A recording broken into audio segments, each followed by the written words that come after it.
Je m'appelle Emily. J'ai 31 ans et ce que je m'apprête à avouer vit en moi comme une blessure silencieuse. Vous est-il déjà arrivé de regarder votre propre vie sans la reconnaître? Tout a commencé le jour où j'ai compris que la vie que j'avais construite n'était pas celle que mon cœur désirait vraiment. Quand j'ai épousé Jason, mon amour d'université, je croyais que nous étions inébranlables. Il était le genre d'homme que l'on admire, calme, posé, fiable, celui qui n'oublie jamais un anniversaire, qui s'assure que les factures sont payées et que la maison reste debout malgré toutes les tempêtes. Pendant des années, je me suis dit que c'était ça, l'amour, la constance, la fiabilité, le confort. Mais quelque part en chemin, le confort est devenu silence.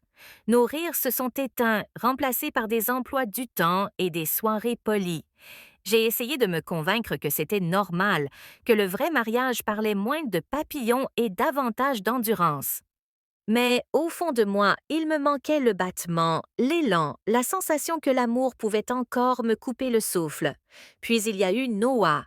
Il n'était pas un étranger, c'était le plus proche ami de Jason, quelqu'un qui faisait partie de nos vies depuis des années. Et pourtant, soudain, il était différent. Il dégageait une énergie qui remplissait chaque espace où il entrait, une énergie qui rendait tout un peu plus vivant. Là où Jason planifiait chaque chose à la minute près, Noah vivait à l'instinct. Et quand il me regardait, c'était comme s'il voyait la part de moi que j'avais oubliée. Tout a commencé innocemment.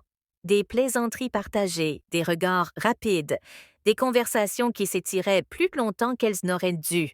Je me disais que c'était sans danger, mais peu à peu nos mots sont devenus chargés, nos silences passent étaient plus lourds. Chaque fois qu'il passait, mon cœur me trahissait, s'emballant d'une manière que je ne pouvais pas contrôler. Mais que se passe-t-il lorsqu'un seul instant change tout? Un soir, alors que Jason était en déplacement, la frontière entre l'amitié et autre chose a disparu. Un regard s'est attardé, un souffle s'est suspendu, et dans cet instant unique, l'air était électrique, dangereux. J'aurais pu reculer, j'aurais dû, mais je ne l'ai pas fait. Quand cela s'est produit, ce n'était pas seulement du désir, c'était une libération. Des années de désir silencieux ont éclaté d'un seul coup. La culpabilité a été immédiate, vive. Mais en dessous, il y avait quelque chose que je ne pouvais pas nier, une part de moi qui s'éveillait après des années de sommeil. Après coup, je me suis regardée dans le miroir, cherchant la femme que j'étais avant cette nuit-là. Elle avait disparu. Celle qui me faisait face était à la fois terrifiée et vivante. Je me suis dit que c'était une erreur, que je pouvais l'enterrer sous le silence. Mais certains secrets refusent de rester silencieux. Jason est rentré, a embrassé mon front et m'a dit qu'il m'avait manqué. J'ai souri, faisant semblant que rien n'avait changé, alors qu'à l'intérieur, j'avais l'impression de me tenir sur du verre brisé. Chaque mot, chaque geste était une comédie. Et pourtant, Noah persistait dans mes pensées. Sa voix, son regard, le souvenir de la façon dont mon prénom sonnait quand il le prononçait. Les jours se sont fondus en semaines. J'ai essayé de prendre mes distances, de reconstruire les murs que j'avais brisés, mais les plus petites choses continuaient de les faire tomber. Un message inattendu, un bonjour échangé, la façon dont nos regards se retrouvaient dans une pièce bondée. À chaque fois, ma détermination s'effritait un peu plus. La culpabilité est devenue mon ombre. La nuit, tandis que Jason dormait à mes côtés, je revivais des moments que je n'aurais pas dû me rappeler. Mon corps restait immobile, mais mon esprit était ailleurs, pris dans une tempête dont je ne pouvais m'échapper. Puis Jason a proposé que nous partions un week-end. Juste nous deux, a-t-il dit doucement, les yeux pleins de bonté, sans se douter de rien. J'ai accepté, espérant que la distance apaiserait le chaos en moi. Ce voyage a été à la fois une grâce et une punition. Loin de tout, j'ai vu Jason tel qu'il était vraiment, un homme qui m'aimait sans condition, qui avait bâti tout son monde autour de mon bonheur. Je l'ai regardé rire près du feu, me prendre la main, et je me suis demandé comment j'avais pu perdre de vue un amour pareil. L'espace d'un instant fugace, j'ai cru pouvoir revenir pleinement vers lui, que la tempête en moi pourrait se dissiper en calme. Mais quand nous sommes rentrés, Noah était là, Un seul regard et chaque fragile parcelle de contrôle que j'avais construite s'est effondrée. La vérité m'a frappé de plein fouet. Je ne pouvais plus vivre dans deux mondes. La sécurité silencieuse de l'amour de Jason et l'attrait sauvage et dévorant du toucher de Noah ne pouvaient pas coexister. L'un détruirait l'autre et tous deux me détruisaient lentement.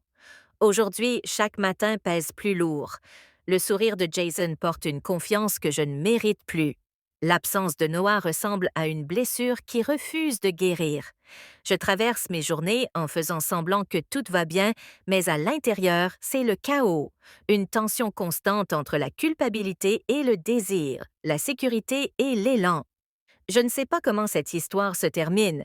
Peut-être que la vérité éclatera et réduira tout en miettes. Peut-être que je la porterai en silence jusqu'à la fin de ma vie. Tout ce que je sais, c'est que ce que j'ai ressenti avec Noah était réel, brut et effrayant, mais réel. Et parfois, les choses qui nous ruinent sont les mêmes que celles qui nous rappellent que nous sommes encore en vie. Maintenant, des bougies, mon vin préféré, la chanson de notre mariage en fond sonore. Mais pendant qu'il parlait, je n'entendais qu'Adam. Sa voix, son rire, ces mots qui résonnaient dans ma tête. Tu mérites plus, Rachel.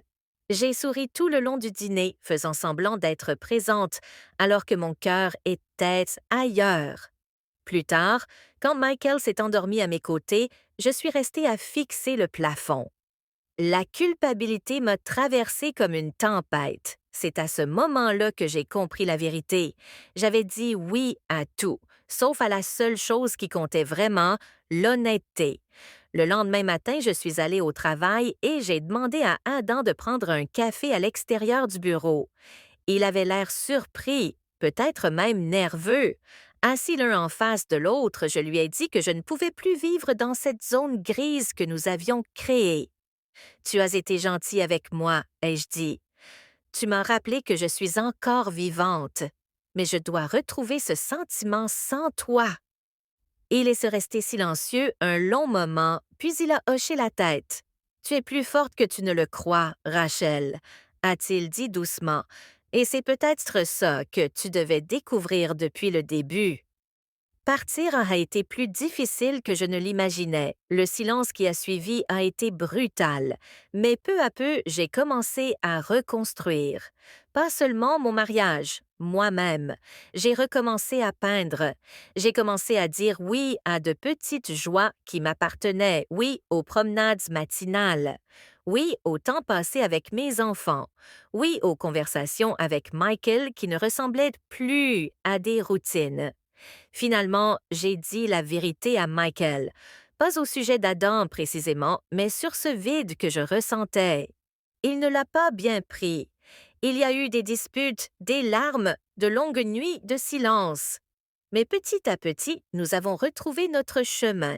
Il a recommencé à être présent, vraiment présente, et moi, j'ai appris à lui pardonner et à me pardonner. Des années plus tard, je repense encore à ce chapitre de ma vie, non pas avec des regrets, mais avec lucidité, parce que parfois, l'infidélité ne commence pas par un baiser, elle commence par l'absence, par la solitude, par le fait de dire oui à tout le monde, sauf à la personne que l'on a juré d'aimer. J'ai dit oui à tout parce que j'avais peur de dire non au vide dans mon cœur. Mais j'ai compris une chose d'essentielle. Le véritable amour n'est pas d'être toujours heureux, c'est faire face à la vérité, même quand elle fait mal, et choisir de reconstruire plutôt que de fuir.